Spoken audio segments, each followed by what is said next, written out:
Assalamualaikum warahmatullahi wabarakatuh. Allahumma salli wa sallim ala sayyidina wa habibina wa rasulina wa uswatina Muhammad wa ala alihi wa sahbihi ajma'in. Apa khabar semua para penonton? Tak kira di mana sahaja anda berada, salam Ramadan al-Mubarak diucapkan. Mungkin hari ini masih ada lagi yang terasa macam berat sikit nak bangun tadi kan, nak bangun sahur katanya kan. Alhamdulillah, sama-sama kita latih diri kita, terutamanya dalam kita meraihkan bulan yang penuh dengan keberkatan ini. Firman Allah Subhanahu wa taala, a'udzubillahi minasyaitonir rajim, ya ayyuhalladzina amanu kutiba alaikumusshiyam kama kutiba alal ladzina min qablikum la'allakum tattaqun. Telah diwajib, wahai orang-orang yang beriman, telah diwajibkan ke atas kamu berpuasa seperti mana yang telah diwajibkan ke atas golongan yang terdahulu sebelum kamu, la'allakum tattaqun, mudah-mudahan kamu menjadi golongan orang yang bertakwa. Dan alhamdulillah hari ini walaupun Ramadan, pengajian kita masih lagi diteruskan, yang mana setiap hari kita bawakan topik yang berbeza, kita bawakan juga ahli panel yang berbeza latar belakang. Tujuannya tetap sama, iaitu kita nak bawakan kefahaman dan ilmu untuk disebarkan. Tanyalah Ustaz, biar tahu jangan keliru. Hari ini bersama dengan saya Da'i Hadari, dan untuk awal Ramadan ini seronok sebab apa? Hari ini kita nak bicarakan tentang rukun Islam keempat, iaitu berpuasa di bulan Ramadan lah. Jadi kita bersama dengan yang berbahagia Ustaz Firdaus Subhi hari ini. Assalamualaikum Ustaz. Waalaikumsalam warahmatullahi wabarakatuh. Apa khabar kita Ustaz? Alhamdulillah. Alhamdulillah. Lama tak nampak hadir. Itulah nak dijadualkan dengan Ustaz tu. Alhamdulillah hari ini. Alhamdulillah wajah ceria di awal Ramadan. Masya-Allah. Ustaz, macam mana jadual sibuk Ramadan? Alhamdulillah, alhamdulillah. Alhamdulillah. Itulah kehidupan sebagai dai. Itulah kehidupan, tanggungjawab gitu Ustaz ya. Masya-Allah. Okey, hari ini hadis yang mana kita akan bicarakan tentang rukun Islam yang keempat. Jadi kepada anda semua para penonton yang mungkin sedang menonton ketika ini, boleh sebar luaskan untuk manfaat bersama. Anda boleh kongsikan siaran kita hari ini ataupun tekan butang share, tekan butang kongsi di laman sosial anda masing-masing. Baiklah, dengan lafaz bismillahirrahmanirrahim, Ustaz, bagaimana kefarduan puasa itu hebat dan sangat istimewa buat kita? Sebagai mukadimah, silakan. Assalamualaikum warahmatullahi wabarakatuh. Alhamdulillahi rabbil alamin, wassalatu wassalamu ala asyrafil anbiya'i wal mursalin wa ala alihi wa sahbihi ajma'in. DJ Hadari, alhamdulillah, seterusnya Da'i Hadari, dan seterusnya kepada seluruh para penonton Tanyalah Ustaz. Seperti mana yang Da'i Hadari tadi menyatakan di dalam surah Al-Baqarah pada ayat 183, Allah Subhanahu wa taala telah pun menyatakan tentang kewajipan berkaitan tentang babus siyam ataupun bab yang berkaitan dengan puasa, di mana Allah Subhanahu wa taala menyebut, a'udzubillahi minasyaitanir rajim, bismillahirrahmanirrahim, ya ayyuhalladzina amanu kutiba alaikumusshiyam kama kutiba 'alal ladzina min qablikum la'allakum tattaqun. Menariknya di dalam ayat ini, di mana Allah Subhanahu wa taala memulakan dengan panggilan khusus kepada orang-orang yang beriman kepada Allah Subhanahu wa taala. Bila Allah Subhanahu wa taala memanggil orang yang beriman, itu memberikan satu maksud yang cukup penting. Kata daripada Sayyidina Abdullah bin Mas'ud radhiyallahu anhu, beliau mengatakan, di saat ketika kamu mendengar akan ayat-ayat yang dimulakan dengan ya ayyuhalladzina amanu isma'u war'au, maknanya dengar ayat tersebut dan raikan ayat itu, kerana ayat itu adalah ayat yang menyentuh secara khusus kepada orang yang beriman. Orang yang beriman, maknanya siapa dia? Kitalah orang yang beriman kepada Allah. Dan kemudian yang kedua, dalam ayat itu apa yang Allah perintahkan, Allah memanggil orang yang beriman itu, Allah ingin beritahu terlebih dahulu bahawa sesungguhnya puasa ini telah pun diwajibkan ke atas kita seperti mana yang telah diwajibkan kepada umat-umat yang terdahulu. Artinya kita berpuasa ni bukan satu benda yang baru. Umat-umat yang terdahulu juga mereka berpuasa, dan disambung puasa itu dengan syariat yang dibawa oleh baginda Rasulullah sallallahu alaihi wasallam. Ada 3 syariat yang dikekalkan. Yang pertama berkaitan dengan babus salah, berkaitan dengan bab solat. Yang kedua berkaitan tentang bab zakat, dan kemudian yang ketiga iaitulah berkaitan tentang bab puasa. Hari ini kita bicarakan tentang hadis iaitu berkaitan dengan Ramadan. Sudah pastinya untuk kita tanam rasa cinta, rasa penuh semangat untuk menghargai, menghayati Ramadan ini. Apakah antara pesanan-pesanan Nabi melalui hadis? Jadi mungkin apa antara hadis yang kita nak bawakan hari ini? Silakan Ustaz. Baik, pertamanya kita nak melihat sebuah hadis Nabi sallallahu alaihi wasallam yang diriwayatkan oleh Sayyidina Amru Al-As, di mana Abdullah bin Amr, yang mana dalam hadis tersebut baginda Rasulullah sallallahu alaihi wasallam menyatakan as-siyamu wal Qur'anu yashfa'an. Bahawa sesungguhnya puasa dan juga Al-Quran itu dia memberikan syafaat. Jadi maknanya syafaat itu terlalu banyak sebenarnya kalau kita melihat pemberian yang Allah Subhanahu wa taala kurniakan kepada umat Islam, selain daripada selawat kepada Nabi sallallahu alaihi wasallam. Teman yang baik akan memberikan syafaat kepada kita yaumul qiyamah, orang-orang yang bertakwa memberikan syafaat kepada kita, al-malaikah memberikan syafaat kepada kita, dan juga tidak terlepas Al-Quran dan juga puasa itu dia akan memberikan syafaat dalam kehidupan kita di saat ketika bertemu dengan Allah Subhanahu wa taala. Akan ada pertolongan. Akan ada pertolongan daripada kedua-dua amalan tersebut. Allah. Maka sebab itu bila Rasulullah sallallahu alaihi wasallam menyatakan adanya pertolongan, jangan kita persia-siakan akan kelebihan tersebut. Kita banyak mengejar di dunia ini, bila ada potongan-potongan yang tertentu, diskaun 80%, saman 80%. Memang kita kejar waktu tu, tengok rupanya banyak saman yang ada. Sebab apa nak dapatkan diskaun tersebut. Tiba-tiba Allah Subhanahu wa taala memberikan kepada kita suatu diskaun yang begitu besar di saat ketika Allah kurniakan kepada kita usia dan kesempatan yang ada. Kita tidak mengambilnya, maka rugilah. Dengan sebab kita tidak mengambilnya, dan nanti akan dirakam oleh Allah Subhanahu wa taala pada hari kiamat. Al-Quran membayangkan ketika itu Allah menyebut dalam Al-Quran, qala rabbirji'un la'alli a'malu salihan fima tarakt. Wahai Tuhanku, kembalikanlah semula aku ke muka bumi ini ya Allah, ya, la'alli a'malu salihah, mudah-mudahan nanti aku dapat melaksanakan amal-amal yang salih yang pernah aku tinggalkan sebelum daripada ini. Jadi itu di antara kata-kata ya Allah Subhanahu wa taala rakamkan di dalam Al-Quranul Karim. Maka kita ambil kelebihan daripada hadis ini, ya, yang mana hadis ini diriwayatkan oleh Imam Ahmad. Dalam hadis tersebut Rasulullah mengatakan bahawa Al-Quran dan juga puasa itu memberikan syafaat. Apa syafaatnya? Maka ketika itu Al-Quran akan berkata, ay rabbi mana'tuhu, kata daripada puasa, puasa akan mengatakan waktu itu, ay rabbi, wahai Tuhanku, mana'tuhu at-ta'ama wasyarab, aku telah menghalangnya daripada makan dan daripada minum fin nahar, pada waktu siang, fasyaffi'ni fih, ya Allah ya Tuhanku, kau berikanlah syafaat aku kepadanya wahai Allah Subhanahu wa taala. Puasa akan mempertahankan pemilih ataupun orang-orang yang berpuasa ketika itu. Subhanallah. Dan dalam bab tersebut, puasa itu bukan hanya sekadar puasa yang wajib, tapi termasuklah kepada puasa-puasa yang sunat. Ya, jadi kalau katakan kita biasa beramal dengan puasa-puasa tersebut, maka puasa inilah yang akan terus mempertahankan kita yaumul qiyamah. Dia yang akan menarik kita untuk masuk ke dalam syurga Allah Subhanahu wa taala. Subhanallah. Ini di antara satu kelebihan yang cukup besar berkaitan dengan puasa itu sendiri. Dan kemudian dalam sambungan daripada hadis tersebut itu, Rasulullah menyambung lagi. Al-Quran pula berkata, ay rabbi, wahai Tuhanku, mana'tuhun nauma fil lail, ya, aku telah menghalang dirinya itu daripada tidur di waktu malam, kerana dia telah menyibukkan diri dengan membaca akan Al-Quranul Karim. Fasyaffi'ni fih, ya Allah, berikanlah aku ini syafaat kepadanya wahai Allah Subhanahu wa taala. Lantas kedua-duanya diberikan kelulusan oleh Allah Subhanahu wa taala dan keizinannya untuk memberikan syafaat kepada mereka yang membaca Al-Quran dan mereka yang berpuasa. Saya terbayang Ustaz, bagaimana Al-Quran itu dapat memberikan syafaat, bahkan Ramadan, berpuasa di bulan Ramadan itu dapat memberikan syafaat. Tetapi kalau ikutkan kombinasi, bulan Ramadan ini bulan diturunkan padanya Al-Quran. Allahu Akbar, itu dia. Jadi kalau anda rasa tak tahu nak buat apa, bacalah Al-Quran sambil-sambil berpuasa di bulan Ramadan. Baiklah, lagi dan lagi Ustaz, kita akan bincangkan selepas ini. Nantikan selepas ini, tanyalah Ustaz, biar tahu, jangan keliru.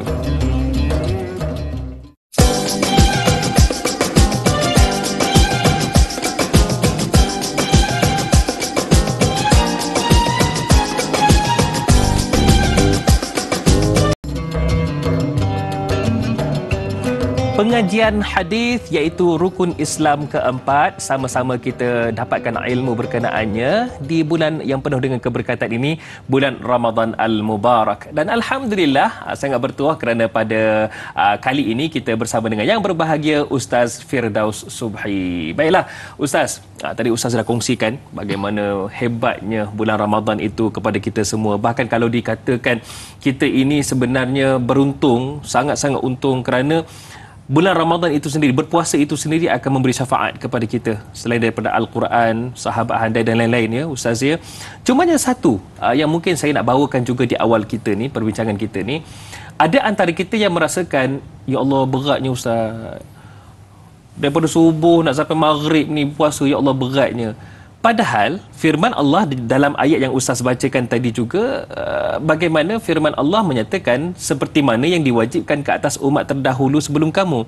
Dan kalau kita lihat puasa umat terdahulu lagi berat. Mungkin Ustaz boleh bagi gambaran tu, silakan. Para penonton yang dikasihi dan dirahmati oleh Allah, terima kasih Da'i Hadari atas soalan tersebut.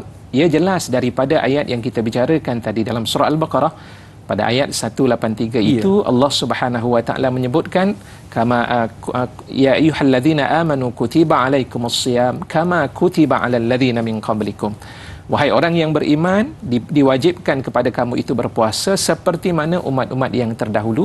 Memberikan isyarat kepada kita bahawa sesungguhnya puasa umat yang terdahulu juga telah pun diwajibkan oleh Allah Subhanahu wa taala. Cuma dari sudut dalil secara qat'i itu yang jelas daripada Rasulullah sallallahu alaihi wasallam secara sahihnya ataupun di dalam Al-Quran tidak disebutkan secara mendetail tentang hal tersebut. Tetapi ada beberapa catatan yang disebut oleh para ulama. Di antaranya Imam Al-Qurtubi rahimahullah ketika memberikan perincian berkaitan tentang ayat tersebut, dan dikatakan bahawa puasa mereka itu lebih banyak daripada puasa yang dilakukan oleh umat Islam. Sama ada dengan mereka menambah yang asalnya mereka berpuasa pada bulan Ramadan. Dahulu pun bulan Ramadan. Ramadan ni asal daripada perkataan Ramadan ni panas. Syaddul har, artinya panas yang keterlaluan. Jadi oleh kerana mereka berpuasa pada musim yang panas ketika itu, mereka mengubah bulannya. Ditukar dengan bulan Rabi', iaitulah bulan apa ni musim bunga. Dia boleh modified macam tu Ustaz. Modified dan kemudian ditambah dengan 10 hari. Jadi mereka berpuasa sebanyak 40 hari. 40 hari. Dan satu ketika berlaku pula salah seorang daripada ahbar An-Nasara, maknanya golongan daripada pendeta Nasrani ini yang sakit dan bernazar tambah lagi 10 hari. Jadilah 50 hari puasa mereka.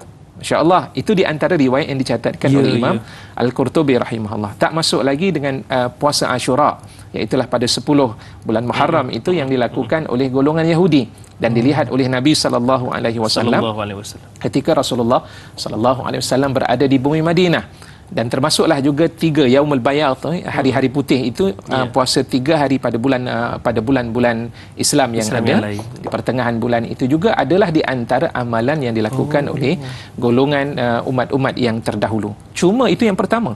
Dan kemudian yang kedua, dari sudut puasanya, dari sudut tempoh, kita berpuasa 12 jam.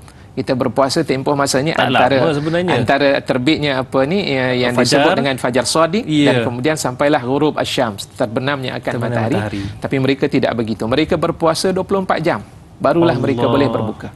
Dan sehingga riwayat ada yang menyatakan mereka itu berbuka pada waktu Isyak, barulah mereka berbuka. Kita nak tunggu Isyak ni memang buka dululah.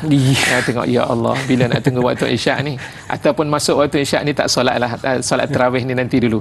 Tapi kalau kita berbicara tentang bab puasa, apa yang kata Nabi sallallahu alaihi wasallam dalam sebuah hadis qudsi, Allah Subhanahu wa taala berfirman, kullu amali ibni adam lah illa as-siyam fa innahu li wa ana ajzi bih. Setiap amalan anak Adam itu ada pahala yang ditentukan kepada mereka, ada ganjaran yang telah ditentukan. Tapi dalam bab puasa, kata Rasulullah sallallahu alaihi wasallam menyebutkan dalam hadis tersebut, illa siyam fa innahu li, sesungguhnya puasa itu adalah milikku wa ana ajzi bih, dan akulah yang akan berikan ganjaran yang sesuai kepada orang yang berpuasa. Berapa banyak ganjarannya, wallahu a'lam bissawab. Allah yang akan berikan. Dan bila Allah berikan, itu adalah merupakan sesuatu pemberian yang tidak mampu untuk kita hitung dan tidak mampu untuk kita bilang dari sudut nilaian dan harganya itu, melainkan di saat ketika kita menerimanya kita akan redha dengan pemberian daripada Allah Subhanahu wa taala. Baik, terdetik di hati saya untuk tanyakan soalan ni sebab tadi Ustaz Firdaus ada menyebutkan tentang iman. Bagaimana ada sebuah hadis Nabi SAW bersabda, man shama ramadhana imanan wa ihtisaban ghufira lahu ma taqaddama min zambih. Barang siapa yang berpuasa dengan penuh keimanan dan penuh pengharapan, maka akan diampunkan dosa yang telah lalu. Baik, ada seorang hamba Allah ini, katakanlah si A lah kita katakan namanya, daripada bulan Syawal sampai bertemulah bulan Syaban, dosa bergelumang dengan dosa ni Ustaz ya. Tetapi apabila timbul bulan Ramadan, dianya terus mengharapkan, dia berpuasa dengan penuh pengharapan keimanan dan mengharapkan keampunan.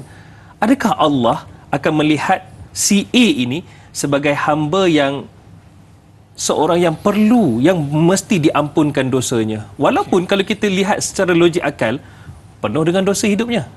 Bagaimana Ustaz? Terima kasih atas soalan tersebut.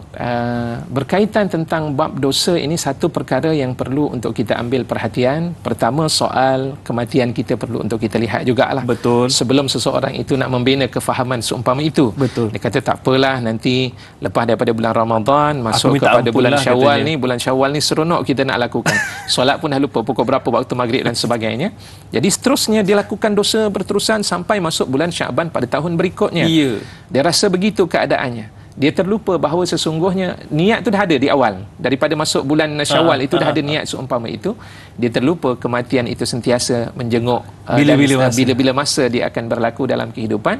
Cuba bayangkan saat ketika ia melakukan dosa tidak sempat untuk bertaubat kepada Allah Subhanahu wa taala. Maka Rasulullah pernah mengatakan bahawa matal abdu yub'asul abdu ala ma mata alaih. Rasulullah pernah mengatakan seseorang hamba itu akan dibangkitkan oleh Allah bersandarkan apa yang dia mati ketika itu. Bayangkan kalau mati dalam keadaan dosa, bagaimana dia nak menjawab kepada Allah Subhanahu wa taala. Itu yang pertama. Kemudian yang kedua, dia juga perlu untuk mengambil perhatian. Bila seseorang itu sudah pun berniat untuk melakukan dosa, memang dalam hadis Nabi SAW menyebut, bila seseorang itu dia berazam untuk melakukan dosa tapi belum lagi dilakukan, belum lagi menjelma akan dosa tersebut. Jadi saat ketika dia melakukan dosa, pada waktu tersebut itu, dosa itu akan menjadi titik-titik hitam yang ada pada hatinya. Ya, yang disebut dalam hadis dengan perkataan nuktatun sauda, titik-titik hitam itu sendiri. Jadi apa sebenarnya yang penting untuk kita fahami dengan titik hitam itu sendiri? Saya kira kita akan sambung nanti sebentar lagi. Baik, perkara tersebut insya-Allah. Huraian berkaitan dengan pengharapan itu pun kita nak tahu juga kejap lagi. Baiklah, nantikan selepas ini huraiannya. Tanyalah Ustaz, biar tahu jangan keliru.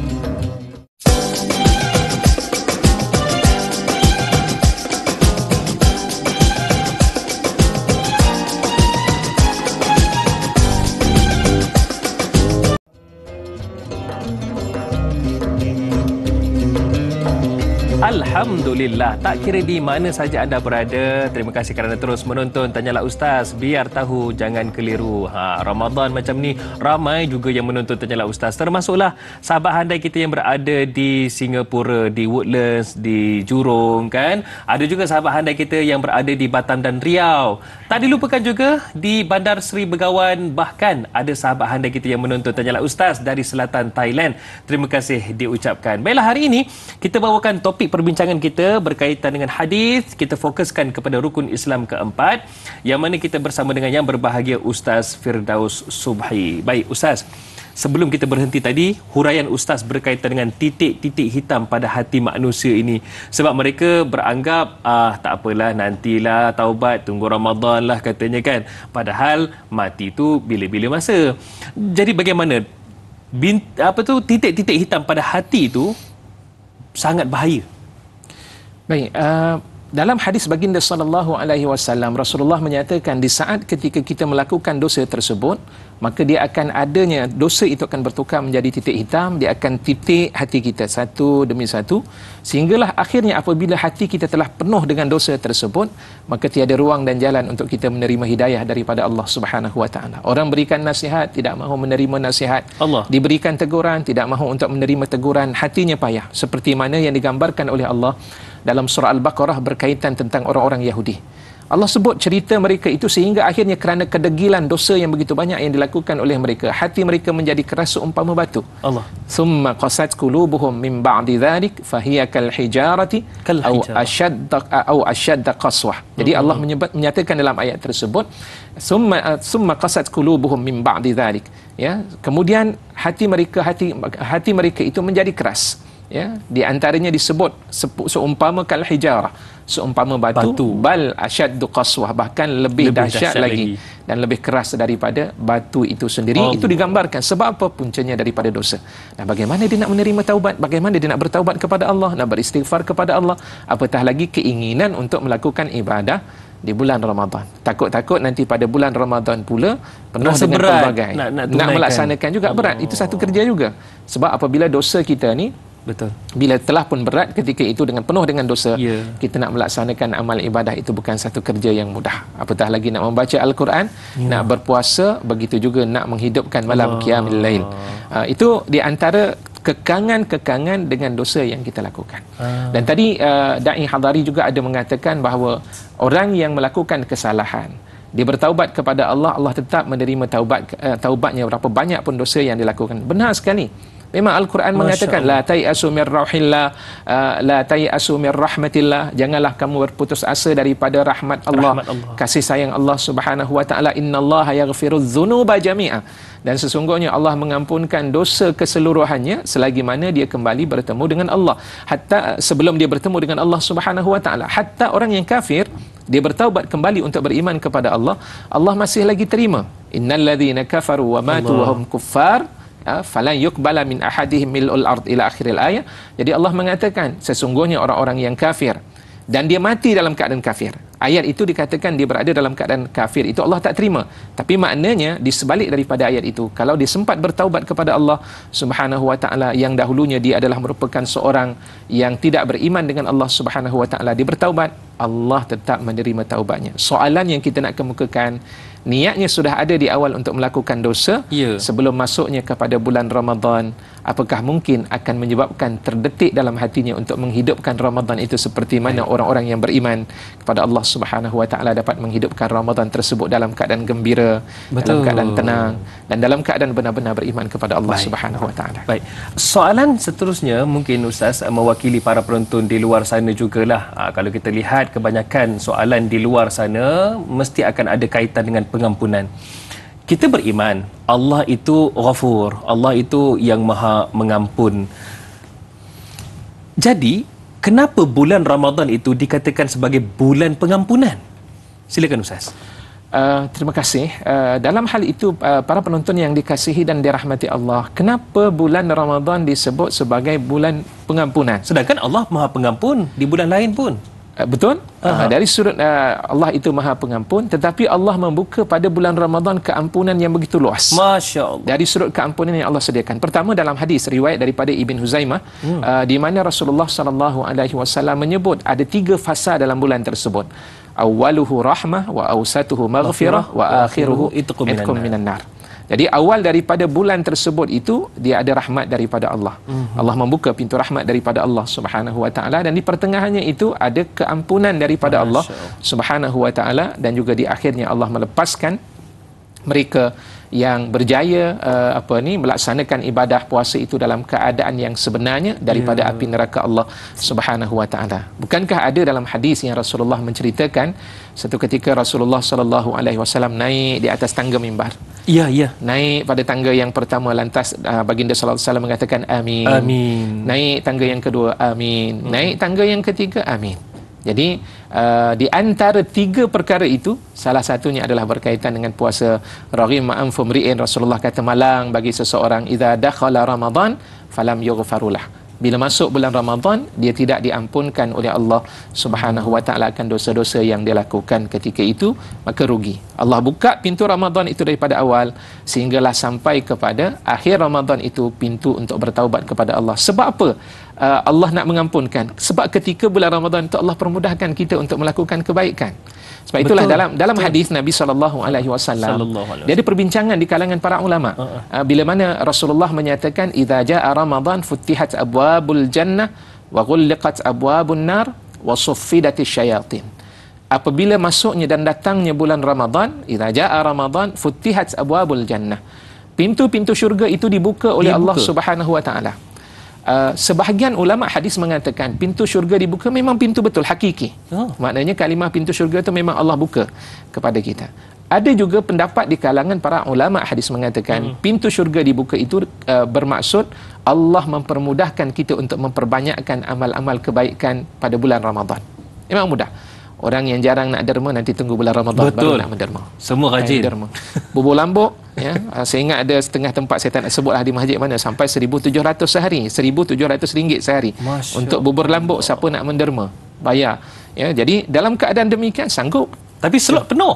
Slot penuh. Sampai masuk kepada hari yang ke-30 contohnya. 30 biasanya tak jadilah. Biasanya dekat-dekat waktu itu dah ramai yang balik. Jadi pada saat ketika itu sanggup menderma sampai bilangan banyak seumpama itu. Tapi di bulan-bulan biasa nak buat, tak ada siapa pun yang ingin menyahut akan seruan menderma ketika itu. Bulan Ramadan, kalau dahulunya pada waktu-waktu sebelum masuk Ramadan nak melaksanakan ibadah qiyamil lail, Allah bukan main payah kita nak berqiyamil lail. Tapi alhamdulillah maintain istiqamah daripada hari yang pertama sampailah kepada 10 hari yang terakhir itu kita mampu untuk menghidupkan ibadah qiyamil lail. Sebab suasana dia, suasana yang menarik ketika itu. Maka itu yang dimaksudkan dengan futihat abwabul jannah, artinya sawabul akhirah katsirah, di mana pahala-pahala dari pahala-pahala untuk hari akhirat itu diperbanyakkan oleh Allah Subhanahu wa taala berlaku pada bulan Ramadan. Dan banyak hadis-hadis yang menceritakan tentang kelebihan-kelebihan tersebut. Jadi ini di antara beberapa sebab kenapa Allah menyatakan Allah itu Maha Pengampun di bulan Ramadan, nak supaya agar orang yang beriman kepada Allah Subhanahu wa taala mengambil perhatian atas kelebihan Ramadan yang dijanjikan dan diberikan keistimewaan itu kepada umat Nabi Muhammad sallallahu alaihi wasallam. Baik Ustaz, ada satu soalan ni yang disediakan juga mewakili para penonton di luar sana juga, iaitu ada dalam kalangan kita yang masih jahil dan mengamalkan kesemua rukun Islam kecuali haji. Tak sempat nak tunaikan haji hanya di bulan Ramadan lah. Adakah golongan ini masih mendapat syafaat di sana nanti? Ada peluang ke Ustaz? Baik, pertamanya terima kasih kepada yang bertanya atas soalan tersebut. Jadi pertamanya kita perlu ingat bila sebut sahaja sebagai seorang Islam, dia ada beberapa asas utama yang mesti dilaksanakan. Faham? Yang disebut dengan 5 dari sudut rukun Islam. Ya. Bunyal Islamu ala khamsin. Islam itu dibina di atas 5 dasar utama. Syahadatu an la ilaha illallah, dengan melaksanakan ibadah ataupun ucapan 2 kalimah syahadah. Kemudian iqamus salah wa ita'uz zakah. Yang kedua, melaksanakan dan mendirikan akan solat, diikuti dengan mengeluarkan zakat, dan kemudian diikuti dengan puasa di bulan Ramadan, dan diakhiri dengan haji. Ustaz, saya buat 4 perkara sahaja. Yang kelima saya tak buat, ibadah haji sebagai contoh. Kita kena perhatikan dahulu kepada dirinya. Dia tak dapat nak tunaikan haji sebab apa? Waiting list tak dapat. Asyik tunggu waiting list meninggal. Tak sempat. Daftar dah kan? Daftar dah masuk. Tapi tengok-tengok usia sekarang ni 40 tahun ataupun 50 tahun. Kemudian kalau katakan list pendaftaran itu pada tahun 2066 baru sampai untuk menunaikan haji. Dan nak menunaikan, mohon tak dapat-dapat, maka ketika itu ada keuzuran yang dibenarkan kepadanya kerana dia tidak berkemampuan untuk menunaikan haji ketika itu atas sebab tidak memperolehi kota untuk melaksanakan ibadah haji tersebut. Itu sebagai contohnya. Ataupun memang tidak berkemampuan, tidak menjadi masalah. Soalannya yang berlaku tadi, dia buat 4 sahaja. Haji tu dia ada kemampuan, ruang dah ada dah. Tabung haji dah telefon banyak kali. Kata bila nak tunaikan haji. Allah, tahun ni sibuk. Ya, tahun depan pun sibuk juga. Tahun berikutnya sibuk. Bila masa tak sibuk, Allahu a'lam. Akhirnya dia meninggal ketika itu, maka dia berdosa, dia akan menanggung dosa tersebut. Tetap akan menanggung dosa tersebut. Dan cumanya bila kita berkata tadi, memang dalam keadaan demikian dia laksanakan juga puasa, ada kemampuan menunaikan haji, dia tidak menunaikan, maka pada saat yang serupa, apakah dia boleh mendapat syafaat daripada puasa itu sendiri? Syafaat puasa itu juga dia boleh dapat, tapi juga dia akan ditimbang dengan amalan-amalan yang lain. Puasa dia akan mempertahankan dirinya juga seperti mana dalam hadis baginda sallallahu alaihi wasallam menyatakan dalam hadis di awal tadi, Rasulullah kata al-Qur'anu was-siyamu yashfa'an. Al-Quran dan juga puasa itu memberikan syafaat. Dia memberikan syafaat, tapi dosa berkaitan tentang ibadah haji yang tidak dilaksanakan juga bakal ditanya dan dipertanggungjawabkan. Baik Ustaz, kejap je lagi saya teringin nak tanya soalan ni. Daripada kecil saya duduk tanya dengan ustaz-ustaz lah. Hari ni dah besar pun nak tanya lagi. Betul ke bulan Ramadan ni syaitan digari? Kejap lagi Ustaz ya.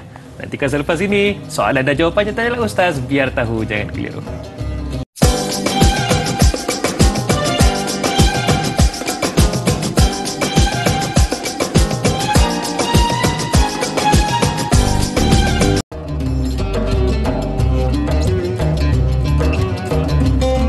Tanyalah Ustaz, biar tahu jangan keliru. Kami terus teguh berdiri di sini atas sokongan dan juga tontonan anda semua. Terima kasih diucapkan, terutamanya bulan Ramadan Al-Mubarak ini. Alhamdulillah kami turut temankan anda setiap hari dan kami bawakan pengisian-pengisian yang berfaedah dan juga memberi manfaat, terutamanya dalam kita menimba ilmu berkaitan dengan Ramadan Al-Mubarak ini. Dan hari ini Alhamdulillah para penonton sekalian, kita bawakan perbincangan hadis iaitu berkaitan dengan rukun Islam keempat. Dan Alhamdulillah Ustaz Firdaus Subhi bersama dengan kita semua. Baiklah Ustaz, tadi sebelum kita rehat seketika, satu soalan yang ramai nak tahu perinciannya dan bagaimana yang dimaksudkan sebenarnya. Bulan Ramadan syaitan itu digari ataupun dibelenggu. Bagaimana tu? Adakah digari macam mana kita kalau pesalah digari nak masuk ke penjara tu, macam mana Ustaz? Baik, menarik hadis tersebut. Oleh kerana keistimewaan berada di bulan Ramadan itu, Rasulullah mengatakan dengan 3 perkara utama. Yang pertama yang disebut dengan pintu syurga dibuka, waliqat abwabun nar, pintu neraka ditutup oleh Allah Subhanahu wa taala, dan kemudian yang ketiga satu yang di antaranya disebut wasuffidatis syayatin. Jadi syaitan itu dibelenggu oleh Allah Subhanahu wa taala. Apa maksud dari sudut belenggu? Belenggu itu disebut dengan sulsilat, artinya dia diikat di rantai oleh Allah Subhanahu wa taala. Bentuk rantai itu bagaimana? Wallahu a'lam bissawab. Jadi jika dilihat apakah begitu keadaan syaitan itu dirantai, sedangkan kami tengok bulan Ramadan ada juga yang menari terkinja-kinja, ada juga yang tak puasa ya. Saya ingat pernah kami buat satu kami round lah, kita pusing duk pergi ke taman-taman, dan sudah operasi pernah sesekali kami pergi berpusing, tengok ada kereta berhenti kat ujung ni, kereta ujung berhenti dekat satu tempat taman ni, buat apa ni?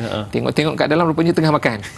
Bila kami buka Assalamualaikum, laju saja kita tu bergerak pergi dan meninggalkanlah. Maksudnya ketika itu ada juga orang yang berbuka, ada juga orang yang dirasuk.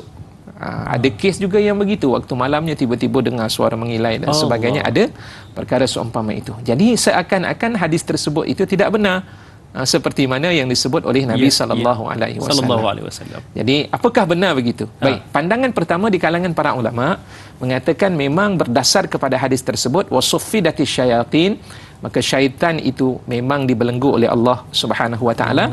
Tapi kenapa berlaku demikian? Walaupun syaitan dibelenggu, tapi tetap kesan daripada godaan syaitan sebelum masuknya bulan Ramadan itu masih lagi ada dalam hati seseorang. Kesan pada hati. Biasalah orang yang sudah biasa dengan satu perkara itu jarang untuk meninggalkan perkara tersebut. Dia istilahnya macam kalau katakan orang yang minat untuk bermain bola, dia tak boleh kaki dia bergoyang juga, dia nak main juga jam sekian. Saya merasai benda tu. Subhanallah.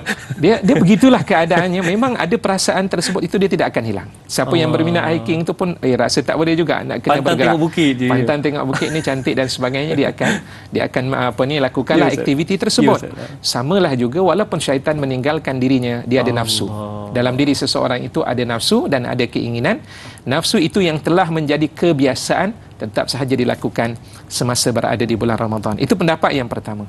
Pendapat yang kedua pula mengatakan, ini di antara beberapa pandangan yang diutarakan oleh Imam Nawawi, daripada Qadhi Iyad, hatta termasuk pandangan yang diutarakan oleh Imam Ibn Hajar Al-Asqalani dalam catatan beliau. Ada pendapat mengatakan bahawa terputusnya keraguan yang dilakukan oleh syaitan terhadap orang yang berpuasa. Jadi orang yang berpuasa ni perasaan was-was yang ada dalam dirinya itu dihilangkan, disebabkan kerana dia benar-benar berpuasa dan melakukan ketaatan kepada Allah. Syaitan tak mampu untuk memasuki mereka disebabkan ibadah yang dilakukan. Seolah-olah ada benteng. Jadi seakan-akan diikat syaitan tu, syaitan tak boleh masuk. Tak boleh masuk. Syaitan dia tak boleh nak masuk. Itulah gambaran yang dikatakan bahawa syaitan itu dibelenggu. Itu pendapat yang kedua mengatakan demikian. Ada pendapat yang ketiga pula yang menyatakan kerana banyaknya pahala dan keampunan yang disebut disebabkan oleh umat Islam, yang dilakukan oleh umat Islam. Jadi banyak melakukan ibadah, banyak melakukan ketaatan kepada Allah, sehingga menghalang diri mereka itu untuk melakukan perkara-perkara maksiat. Jom makan, tak boleh, saya berpuasa. Jom merokok, tak boleh, saya berpuasa, sebagai contohnya. Saat ketika itu semuanya terhalang. Maksiat-maksiat dan dosa yang dilakukan ketika itu, yang biasa dilakukan di luar Ramadan, tapi terhalang dengan sebab ibadah puasa yang dilaksanakan dengan benar-benar dia berpuasa. Seakan-akan digambarkan juga ketika itu syaitan tidak berkemampuan untuk menguasai dirinya, jadi diberitahu seakan syaitan ini terpenjara. Dan juga ketika itu dia digarilah, istilah begitu. Dan kemudian pendapat yang ketiga, ini disebut oleh Imam Ibn Hajar Al-Asqalani dalam ketika mensyarahkan dalam kitab Fathul Bari itu, syaitan yang dibelenggu itu adalah syaitan yang mencuri dengar, mustarik as-sam', iaitu syaitan yang mencuri dengar wahyu dan juga perintah-perintah Allah Subhanahu wa taala. Selepas daripada turunnya Al-Quran itu kan memang Allah Subhanahu wa taala, semasa turunnya Al-Quran itu Allah telah menghalang syaitan untuk mendengar. Betul. Dan dijadikan bintang-bintang itu untuk merejam mereka, itu disebut oleh Allah Subhanahu wa taala dalam surah Al-Mulk. Jadi yang dimaksudkan itu hanya syaitan yang tertentu, iaitulah syaitan yang mencuri dengar akan wahyu Allah Subhanahu wa taala. Itu pandangan yang ketiga. Ada juga pandangan yang keempat. Banyak pandangannya, mengatakan sebenarnya yang tidak semua syaitan itu yang dibelenggu. Oleh kerana dalam hadis baginda sallallahu alaihi wasallam yang kita baca, dalam hadis Rasulullah kata wasuffidatis syayatin, tapi ada dalam hadis yang lain Rasulullah kata maradatus syayatin. Maradatus syayatin ni syaitan yang begitu jahat sekali, yang begitu sombong, takabur yang ada pada dirinya. Dalam bahasa kita mungkinlah kita istilahkan sebagai general kepada syaitan itu sendiri. Yang pangkat-pangkat besar. Yang top 10 itulah, maknanya yang berada di atas itulah. Kerana hadis mengatakan maradatus syayatin. Dalam satu riwayat yang lain disebut sebagai maradatul jin, iaitulah syaitan-syaitan yang dibelenggu itu adalah syaitan-syaitan yang tertinggi dari sudut kedudukannya itu. Jadi itu sahaja. Adapun syaitan-syaitan biasa, tentera-tentera biasa, itu bebas seperti mana biasa, dia akan menggoda manusia. Allah. Dan ada satu lagi pandangan yang mengatakan sebenarnya dalam hadis Nabi sallallahu alaihi wasallam bila Rasulullah kata wasuffidati syayatin, yang digari itu adalah syaitan-syaitan yang berupa jin. Tetapi ada syaitan yang namanya manusia, itu tidak digari, dia bergerak. Maknanya hadis tersebut itu hanya pada syaitan-syaitan yang jin. Syaitan manusia tetap akan berada bersama dengan kita. Itulah. Di dalam Al-Quran sendiri Allah mengatakan syayatinal jinni wal insi, syayatinal jinni wal ins, walikulli nabiyyin aduwan syayatinal jinni wal ins. Setiap nabi itu Allah Subhanahu wa taala sediakan kepada mereka musuh-musuhnya daripada syaitan jin dan juga syaitan manusia. Betul. Jadi syaitan manusia ni bebas, dia bergerak untuk melakukan godaan-godaan, membisikkan untuk melakukan maksiat dan dosa kepada Allah Subhanahu wa taala. Ini semua adalah merupakan pandangan-pandangan yang menarik yang berbicara berkaitan tentang suffidat syayatin itu sendiri. Tapi kalau kita lihat balik apa yang Ustaz nyatakan tadi, sebenarnya syaitan dalam kalangan manusia ni lagi bahaya. Sebab syaitan dalam kalangan manusia dia akan bawa terus nasi bungkus. Allahu Akbar. Dia bawa dua, satu untuk dia, satu untuk kita. Dia kata, temankanlah aku, katanya. Dia nasi bungkus tak apa lagi, bawa fresh orange. Nampak waktu itu, ya Allah, kehausan. Allahu Akbar. Jadi saat ketika itu tu menambahkan lagi selera untuk berbuka puasa ketika itu. Allahu Akbar. Itu ya dugaan dan ujian. Dia satu lagi, kemudian syaitan-syaitan yang jin ni, kalau kita baca doa dia hilang, dia lari. Isti'azah kita kepada Allah minta berlindung. Tapi kalau syaitan manusia, tak lari. Bacalah apa sahaja, dia lagi tetap dia dekat bersama dengan kita. Lagi dia dekat. Allah. Okey Ustaz, mungkin kita nak bawakan juga berkaitan dengan hadis, iaitu ada sebuah hadis, puasa akan berkata, wahai Tuhan, sesungguhnya aku telah menahan hamba-Mu ini daripada makan, minum dan perkara syahwat pada waktu siang, maka terimalah syafaatku kepadanya. Apakah ini bermakna yang puasa pada jalan Allah ini tak memerlukan syafaat Nabi SAW, cukup dengan berpuasa, ataupun syafaat Nabi itu adalah syafaat yang teratas? Silakan Ustaz. Baik, terima kasih. Berdasar kepada hadis tersebut ini, para penonton yang dikasihi dan dirahmati oleh Allah, seperti mana yang tadi telah pun saya bacakan, hadis yang diriwayatkan oleh Imam Ahmad, waktu itu puasa akan mempertahankan orang yang berpuasa ketika itu. Ay Rabbi mana'tuhu at-ta'ama wasyahwat, ya. Jadi aku telah menghalang dirinya itu daripada makan, minum dan juga mengikut nafsunya ketika itu. Fasyafi'ni fi, ya Allah berikanlah aku ni sebagai syafaat kepadanya. Apakah bermaksud bila seseorang sudah mendapat syafaat daripada puasa itu dia tidak memerlukan kepada syafaat yang lain? Jawapannya tidak. Ya. Syafa'atun Nabi sallallahu alaihi wasallam syafa'atun uzma. Jadi syafaat Nabi sallallahu alaihi wasallam itu adalah merupakan syafaat yang paling besar yang kita nak mengharapkan kepada Rasulullah sallallahu alaihi wasallam. Bukan bermakna dengan puasa cukuplah, kalau begitu saya puasa, solat tak nak lakukan sebab dengan puasa tadi boleh mendapat syafaat tersebut. Belum tentu. Ya, puasa dia akan mempertahankan orang yang berpuasa, tetapi kalau sekiranya dia masih lagi ada dosa yang menyebabkan berat lagi akan amalan kejahatan ketika itu, puasa tidak mampu untuk mempertahankan dirinya.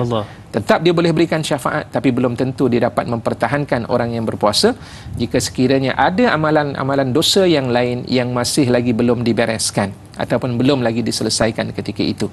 Tetapi syafaat Nabi SAW lebih daripada itu. Rasulullah pernah menyatakan dalam hadis baginda sallallahu alaihi wasallam, Rasulullah menyebut wajabat syafaati min ahli al-kaba'ir min ummati, atau kama qala Nabi sallallahu alaihi wasallam, wajabat syafaati li ahli al-kaba'ir min ummati. Telah wajiblah untuk mendapat syafaat aku ini kepada orang-orang yang melakukan dosa-dosa besar. Jadi maknanya memang orang yang melakukan dosa besar daripada umat Nabi Muhammad sallallahu alaihi wasallam itu masih lagi boleh mendapat suatu kelebihan syafaat baginda sallallahu alaihi wasallam, dengan syarat dia ada rasa untuk mencintai Rasulullah sallallahu alaihi wasallam dan dia masih lagi ada dalam dirinya bibit-bibit keimanan kepada Allah Subhanahu wa taala. Jadi tetap sahaja syafaatun Nabi masih lagi kita perlukan. Sebab kalau kita berbicara dengan bab yang lain, memang ada syafaat-syafaat seperti mana yang saya nyatakan tadi. Al-Quran bagi syafaat, malaikat berikan syafaat, teman-teman rakan yang baik itu juga berikan syafaat. Tetapi kemungkinan juga syafaat itu masih lagi belum memadai. Ia memerlukan syafaat daripada baginda Rasulullah sallallahu alaihi wasallam. Baiklah, ala-ala kita berada di awal Ramadan ni, kejap je lagi saya teringin nak tanya soalan kepada Ustaz. Apakah antara punca pahala Ramadan kita bocor? Boleh Ustaz, kejap je lagi ya. Cumanya kita nak tutup dulu di TV3 dan sambungan selepas ini di TV9. Jadi kepada anda semua jangan ke mana-mana, nantikan selepas ini terus bersama dengan kami Tanyalah Ustaz. Biar tahu, jangan keliru.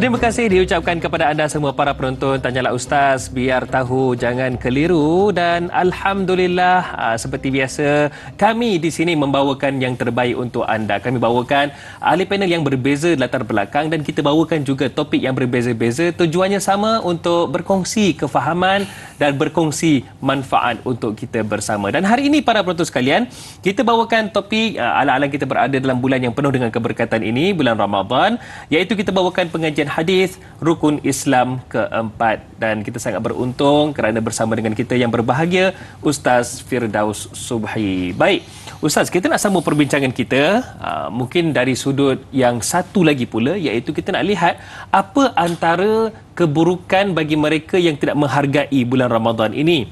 Ada satu hadis kalau kita tengok ancaman kepada yang mensia-siakan Ramadan, yang mungkin Ustaz akan bawakan kejap je lagi. Cumanya berdasarkan hadis ini, bagaimana yang dikatakan mereka ini berpuasa tapi sebenarnya pahala puasanya bocor. Tang mana bocor pula tu? Baik, terima kasih atas soalan yang dikemukakan. Berkaitan puasa bocor, Masya Allah. Puasa tetap puasa. Puasa. Bila sebut dengan puasa itu imtina anil ta'am wa syarab, iaitu menahan diri daripada makan dan minum. Semenjak daripada terbitnya fajar shadiq sehinggalah ghurubis syamsi, terbenamnya akan matahari, itu dilakukan. Tapi apa yang menyebabkan puasa tersebut itu, ya dari sudut hukumnya ya sah puasa tersebut, tapi rugi dari sudut pahalanya. Sebab apa? Kerana dia tidak menjaga adab-adab ketika berpuasa. Antara dalam hadis Nabi sallallahu alaihi wasallam, Rasulullah menyebutkan rubba shaimin laisa lahu min siyamihi illa al-ju' wa rubba qa'imin laisa lahu min qiyamihi illa as-sahar. Atau kama qala Nabi sallallahu alaihi wasallam, dia kata kemungkinan orang yang berpuasa itu tiadalah baginya puasanya melainkan hanya sekadar berlapar sahaja. Lapar saja. Lapar saja. Sebab apa? Kerana waktu tersebut dia menahan diri, tapi mulutnya tidak ditahan. Sebagai mulut orang-orang yang beriman kepada Allah. Cakap macam biasa saja. Membawa. Istilah membawang tu ada dalam dirinya. Sama ada dengan mengumpat ataupun suka masih lagi kerana biasa dengan gurauan, daripada pagi sampai ke petang gurauan. Al-Quran tidak sempat untuk dibaca. Rugi dengan masa yang ada ketika itu, sedangkan waktu itu adalah waktu-waktu yang dipermudahkan untuk kita beribadah. Ambil Al-Quran, fahami ayat-ayat suci Al-Quranul Karim. Betul. Itu kerja yang perlu kita ambil dan habisi. Sebab itu para sahabat begitu rindukan Ramadan, daripada bulan Rejab tu dah doa dah pada Allah Subhanahu Wa Taala. Ulama salaf bahkan dalam hadis dalam riwayat menceritakan 6 bulan selepas daripada Ramadan mereka menangis. 6 bulan berikutnya itu mereka doa pada Allah Subhanahu Wa Taala untuk sampai kepada bulan Ramadan. Allahumma barik lana fi Rajabin. Boleh Rajabah pun tak apa, tak jadi masalah. Dua-dua tu boleh dibaca. Allahumma barik lana fi Rajabin wa Sya'bana wa ballighna Ramadan. Ya Allah, bagilah keberkatan kepada kami pada bulan Rajab, bagilah keberkatan kepada kami pada bulan Sya'ban, dan ballighna Ramadan. Sampaikanlah kami ini sehingga masuk kepada bulan Ramadan. Kenapa? Kerana mereka merindui setiap saat dan waktu yang ada pada bulan Ramadan itu adalah merupakan waktu-waktu yang berharga kepada mereka. Tiba-tiba kita menggunakan waktu-waktu yang bernilai dan berharga ketika itu dengan kita menggunakan masa kita itu pada perkara-perkara yang tidak membawa kepada keredaan Allah Subhanahu Wa Taala. Sehingga kan adanya hadis Rasulullah sallallahu alaihi wasallam bersabda, "Man lam yada' qaul az-zur, man lam yada' qaul az-zur, falaysa lahu lillahi hajatan min an yada'a ta'amahu wa syarabah." Atau kama qala Nabi sallallahu alaihi wasallam. Jadi dalam hadis itu Rasulullah mengatakan, barang siapa yang tidak meninggalkan kata-kata dusta, azur, zur ni dosa lah, ya. Satu kata-kata yang berdosa, mengumpat berdosa, bergurau keterlaluan yang tidak memberikan apa pun manfaat berdosa. Apa lagi, segala kata-kata, hatta termasuk sebenarnya handphone yang bersama dengan kita 3 jam, ya, duk main hantar WhatsApp, tak tahu apa cerita yang dibawa dekat Facebook pun duk komen itu komen ini kan. Macam-macam kritikan komen. Nasihat tak jadi masalah. Tapi kalau komennya yang banyak tiada nasihat langsung, tidak ada apa pun manfaat ketika itu termasuk di antara masa yang telah pun dibuang. Allah mengatakan apa dalam hadis itu? Rasulullah mengatakan, falaisa lillahi hajatun, maka tiadalah bagi Allah Subhanahu Wa Taala hajat walaupun mereka ini meninggalkan makan dan juga minumnya ketika itu. Allah tak ambil perhatian atas apa yang dilakukan, rugi dengan masa yang ada ketika itu. Dan termasuklah warubba qaimin, dan orang yang menghidupkan malam itu tiadalah apa-apa kebaikan daripada menghidupkan malam tersebut melainkan hanya berjaga malam as-sahar. Waktu sahur tidak diambil perhatian pada saat ketika berada di waktu tersebut, sedangkan Rasulullah mengatakan tasahharu fa inna fis sahuri barakah. Bersahurlah kamu kerana dalam sahur itu ada keberkatan yang diberikan oleh Allah Subhanahu Wa Taala. Waktu itu ada 1/3 malam terakhir itu adalah waktu untuk bermunajat pada Allah. Tiba-tiba apa yang dibuat waktu itu tak tahulah apa yang dibuat ketika itu. Tengok cerita macam-macam lah yang ada waktu malam lah. Kadang-kadang bangkit malam tu macam-macam perkara yang dilakukan ketika itu. Akhirnya rugi masa tersebut itu, tidak memberikan apa-apa kebaikan daripada puasa yang dilakukan. Maka bagaimana kita nak membentuk keluar daripada Ramadan itu dengan istilah menjadi orang-orang yang bertakwa kepada Allah, seperti mana yang disebut dalam surah Al-Baqarah ayat 183 itu sendiri. Okey Ustaz, ala-ala Ustaz ada sebut tentang sahur itu penuh keberkatan itu. Mungkin Ustaz boleh gambarkan kenapa pentingnya sahur itu penuh dengan keberkatan? Sebab masih ramai lagi ibu bapa di luar sana, dia mengajar anak dia, okey macam inilah, mungkin kita susah nak bangun esok, jadi kita makanlah sebelum tidur. Ini dikira macam sahur lah katanya, makan sok lah. Macam mana kita nak memperbetulkan tanggapan sebegitu rupa Ustaz? Baik, yang pertama, bila disebut dengan nama berkat, maka kita jangan meringankan perkataan tersebut. Bumi yang berkat, bulan yang diberkati. Berkat-berkat ni apa dia? Para ulama mengatakan barakah itu ziyadatul khair, as-subut wa ziyadatul khair. Kekalnya akan satu kebaikan, bahkan bertambah akan kebaikan tersebut. Buat sedikit tapi ada satu kelebihan yang Allah Subhanahu Wa Taala berikan. Hebat. Dalam hadis yang menceritakan tentang bab makan sahaja. Orang yang beriman kepada Allah bila dia mengucap bismillah, makanannya sahaja itu boleh dia makan satu pinggan itu sebenarnya menyamai dengan 7 orang makan. Seperti mana dalam hadis baginda sallallahu alaihi wasallam menceritakan, waktu itu Rasulullah melihat ada seorang Arabi datang, dia makan sendiri. Rasulullah bersama dengan sahabatnya seramai 7 orang ketika itu. Rasulullah tengok saja lelaki tersebut, dia tidak membaca bismillah. Ketika itu Rasulullah mengatakan, lau samma lakafakum, kalau sekiranya dia mengucap bismillahirrahmanirrahim, makanan dia mencukupi untuk kamu 7 orang makan. Kelebihan dengan sebab apa? Bismillahirrahmanirrahim. Serupalah juga dengan bab sahur. As-sahur ni bila Rasulullah kata tasahharu fa inna fis sahuri barakah, kerana sesungguhnya dalam sahur itu ada suatu keberkatan. Yang pertama, kita makan. Makan itu sebenarnya nak memberikan kekuatan di waktu siang kita dengan berpuasa tersebut. Bahkan biarpun sedikit makanan seperti mana yang dilakukan oleh Nabi SAW tetap memberikan kekuatan kepada anggota jasadnya. Kenapa? Kerana waktu itu adalah waktu yang diberkati oleh Allah Subhanahu wa taala. Jadi ambil peluang tersebut, bukan hanya sekadar berkatnya, tetapi dia merupakan sunnah yang telah diajar oleh baginda sallallahu alaihi wasallam dalam kehidupan kita. Okey, baik Ustaz, insya-Allah lagi dan lagi kita akan bawakan perincian berkaitan dengan hadis, iaitu berkaitan dengan ibadah puasa ini. Cumanya kita akan rehat seketika Ustaz ya.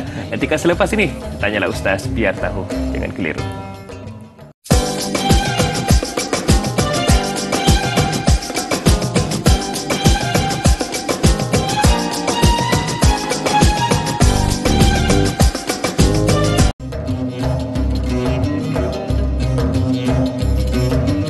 Alhamdulillah, terima kasih diucapkan bagi yang menonton Tanyalah Ustaz biar tahu, jangan keliru. Dan Alhamdulillah hari ini kita bawakan topik perbincangan kita, iaitu berkaitan dengan Ramadan Al-Mubarak, iaitu hadis rukun Islam keempat.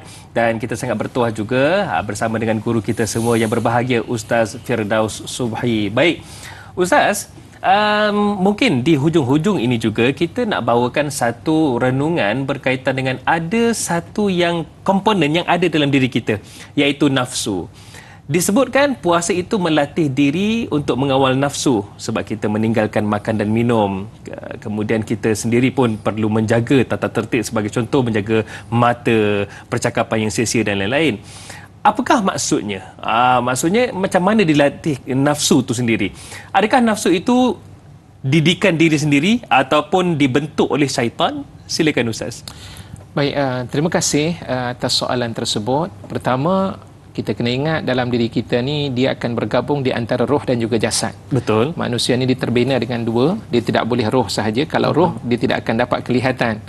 Dan begitu juga nampaknya kita sebagai seorang insan ini apabila jasad kita ada dan roh kita ada. Betul. Bila roh itu dia keluar, maknanya suasana orang yang meninggal itu roh dia akan bersama dengannya ketika berada di dalam kubur sebagai contohnya.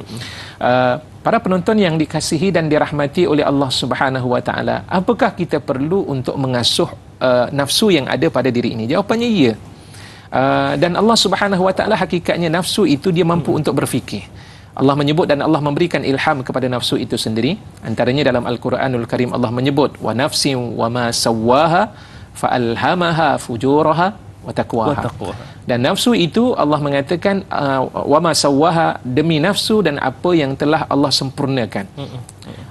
Allah ciptakan dan Allah lengkapkan akan nafsu itu. Fa alhamaha fujuraha wa taqwaha. Dan Allah telah memberikan ilham kepada nafsu itu untuk melakukan kebaikan ataupun untuk melakukan kejahatan. Fujur, perkara yang dosa pun ada pada nafsu tersebut. Dan juga kebaikan yang dilakukan itu juga pun ada pada nafsu tersebut. Takwanya. Jadi bagaimana kita nak membentuk supaya nafsu itu tunduk dan bertakwa kepada Allah Subhanahu wa taala? Itu perlukan kepada amalan. Salah satu amalan utamanya adalah dengan berpuasa. Dalam hadis baginda sallallahu alaihi wasallam, di antaranya hadis yang menceritakan bagaimana kisah golongan pemuda. Pemuda ni memang nafsunya tinggi. Dia ada keinginan untuk melakukan apa sahaja dalam kehidupannya. Lantas ketika itu baginda sallallahu alaihi wasallam bagi tahu kepada golongan anak-anak muda, ya ma'syaras syabab, man istata'a minkumul ba'ata falyatazawwaj. Wahai golongan orang-orang muda, siapa yang berkesanggupan untuk berkahwin, ada kemampuan, berkahwinlah. Untuk mengelakkan daripada nafsu itu akan terlanjur dan sebagainya. Tetapi kalau sekiranya tak mampu, kalau fa'illam yastati', kalau sekiranya dia tidak mampu, fa'alaihi bis-shaum, maka hendaklah lazimkan kehidupannya itu dengan berpuasa. Fa'innahu lahu wija', kerana sesungguhnya puasa itu adalah benteng untuk menghalang daripada nafsunya melakukan dosa dan juga maksiat kepada Allah. Sebab apa? Ketika dia berpuasa, matanya dijaga. Ketika dia berpuasa, kalamnya juga dijaga, telinganya dijaga. Bila seluruhnya dijaga, dia akan menyempitkan lagi laluan syaitan untuk membisikkan nafsu yang ada pada dirinya. Dia syaitan ni, dia tak bercakap jumpa kita. Assalamualaikum, aku ni syaitan. Syaitan tak pernah jumpa begitu. Melainkan syaitan manusia lah. Kita dah tahu dari sudut perangainya begitu. Tapi syaitan dia tak pernah jumpa kita, dia mengatakan demikian. Dia akan masuk dalam diri kita. Dia masuk di mana? Melalui laluan darah. Inna syaitana yajri min ibni Adam majrad dam. Syaitan itu dia masuk ke dalam diri manusia itu melalui aliran-aliran darah. Tiba-tiba dengan puasa kita menyempitkan aliran darah kita. Waktu itu menyusahkan syaitan untuk masuk dengan kita menjaga diri kita ini daripada melakukan dosa kepada Allah Subhanahu Wa Taala. Semakin kita menjaga diri tersebut, maka semakin jauhlah kita dengan dosa-dosa dan maksiat-maksiat. Sehingga akhirnya sampai pada satu tahap ketika seseorang itu melakukan dosa, dia akan segera untuk bertaubat kepada Allah Subhanahu Wa Taala. Automatik di perasaan itu akan timbul dalam diri dia. Dan sebab itu dalam bila berbicara berkaitan dengan nafsu, dia ada 3 dalam Al-Quran. Yang disebut dengan nama nafsul mutmainnah, yang kedua disebut dengan nama an-nafsul lawwamah, dan kemudian yang ketiga an-nafsu ammarah, nafsu ammarah. Nafsu ammarah ini adalah nafsu yang mengajak manusia untuk melakukan dosa kepada Allah Subhanahu Wa Taala. Dan yang kedua, nafsul lawamah ni, dia cepat untuk melihat kesalahan yang ada pada dirinya, menyalahkan dirinya ketika itu dan bertaubat kepada Allah Subhanahu Wa Taala. Dan peringkat yang ketiga, iaitulah nafsul mutmainnah. Inilah yang kita cari dalam diri kita, timbul rasa tenang dalam mengharungi setiap perjalanan dalam kita mencari kehidupan kita di dunia ini sebelum kita bertemu dengan Allah Subhanahu Wa Taala. Sebab itu penting kita menjaga nafsu kita. Caranya bagaimana? Antaranya iaitulah dengan berpuasa, selain daripada membaca Al-Quranul Karim dan amalan-amalan lain. Para penonton sekalian, kita yang menguasai dan mengawal nafsu, bukan nafsu yang mengendalikan kita, lain pula jadinya. Baik Ustaz, Ramadan, berpuasa di bulan Ramadan, objektif akhirnya ialah taqwa. Sudah semestinya sekarang ini awal Ramadan, dan target kita iaitu di penghujung Ramadan nanti sepatutnya takwa itu terbina, utuh, kuat, terbentuk, molek, cantik. Bagaimana antara jambatan, cara untuk kita nak jadikan takwa kita ni takwa yang cantik? Mungkin ada pesanan daripada yang berbahagia Ustaz. Baik, terima kasih. Bagaimana cara kita nak menjadikan puasa kita ini sehingga akhirnya melahirkan endingnya kepada takwa yang sebenar-benar diharapkan? Ya Allah sebut, ya ayyuhallazina amanu taqullaha haqqa tuqatih. Wahai orang yang beriman, bertakwalah kamu dengan sebenar-benar takwa kepada Allah. Maka tidak boleh tidak bermula daripada saat ini.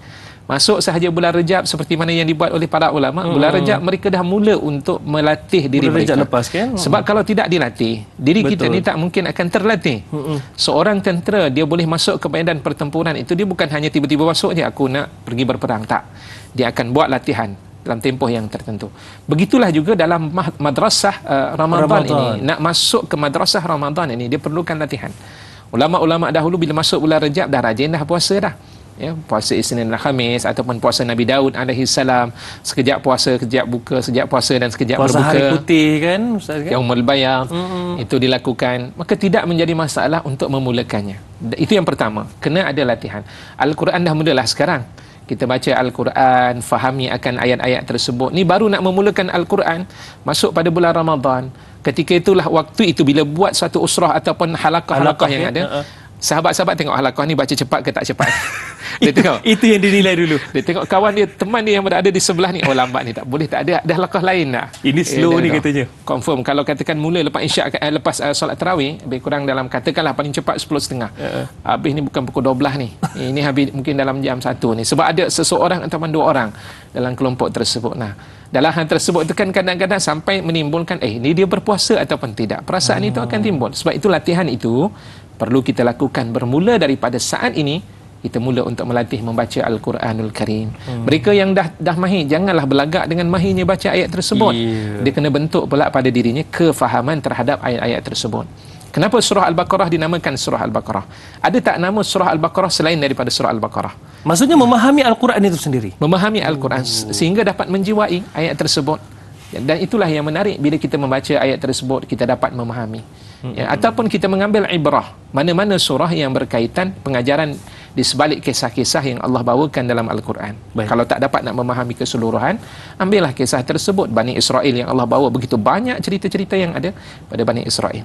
Kenapa kita nak mengambil? Supaya amalan kita ni tidak sama dengan amalan yang mereka lakukan. Betul.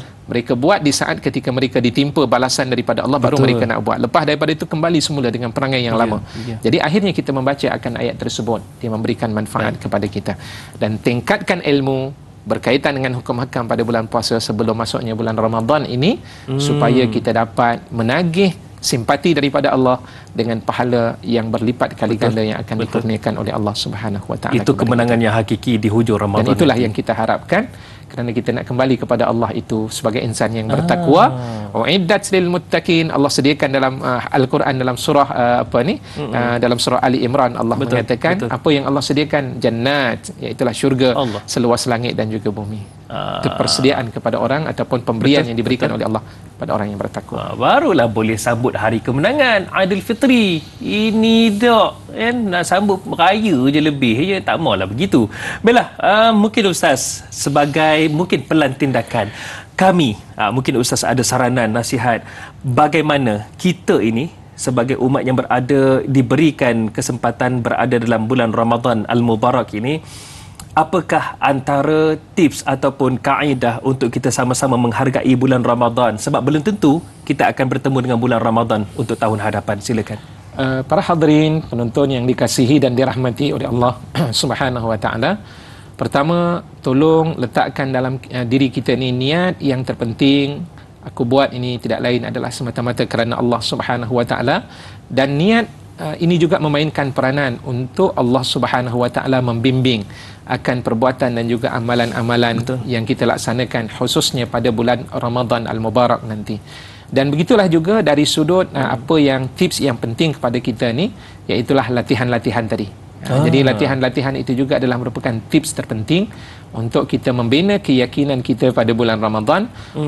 Kalau sekiranya bulan Ramadan kita rasa letih dan juga lemah, disebabkan pada tahun yang lalu adalah akibat daripada kita tidak melatih sebelum daripada itu, maka latihlah sebelum daripada itu untuk menjadikan kita tidak menjadi insan yang lemah, sehingga menyebabkan seluruh kerja-kerja kita dapat lakukan seperti mana orang biasa di saat ketika mereka tidak berpuasa. Begitulah kita lakukan semasa kita berpuasa, kita dapat melakukan hal-hal yang sedemikian rupa. Yang penting persiapan itu mestilah dilakukan di awal sebelum masuknya bulan Ramadan.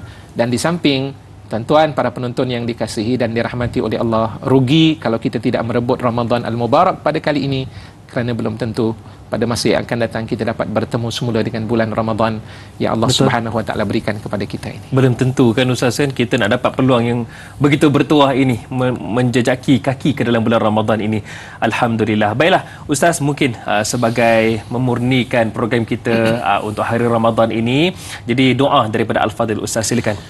A'udzubillahi minasyaitonirrajim. Bismillahirrahmanirrahim. Alhamdulillahi rabbil alamin. Wassalatu wassalamu ala asyrafil anbiya'i wal mursalin wa ala alihi wa sahbihi ajma'in. Allahumma ij'al jam'ana hadha jam'an marhuma wa tafarruqana min ba'dihi tafarruqan mubarakan ma'suma. Amin. Wa la taj'al fina shakiyyan wa la matrudan wa la mahruma bi rahmatika ya arhamar rahimin. Allahumma inna nas'aluka ridhaka wal jannah wa na'udzu bika min sakhatika wan nar.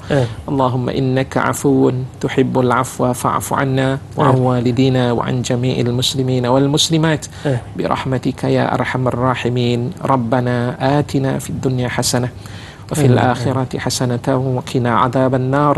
وصلى الله على سيدنا محمد وعلى آله وصحبه وسلم. Alhamdulillahi rabbil alamin. Taqabbalallahu minkum. Minna wa minkum taqabbal ya karim. Terima kasih diucapkan kepada yang berbahagia Ustaz Firdaus Subhi kerana sudi bersama dengan kami. Insya-Allah Ustaz, kita akan bersama lagi Ustaz ya. Insya-Allah. Baiklah para penonton sekalian, syahrul Ramadan alladzi unzila fihi al-Quran hudal linnas wa bayyinatin minal huda wal furqan. Bulan Ramadan ini diturunkan padanya Al-Quran. Jadi kalau bulan sebelum ini kita bagi alasan sibuk, tak sempat.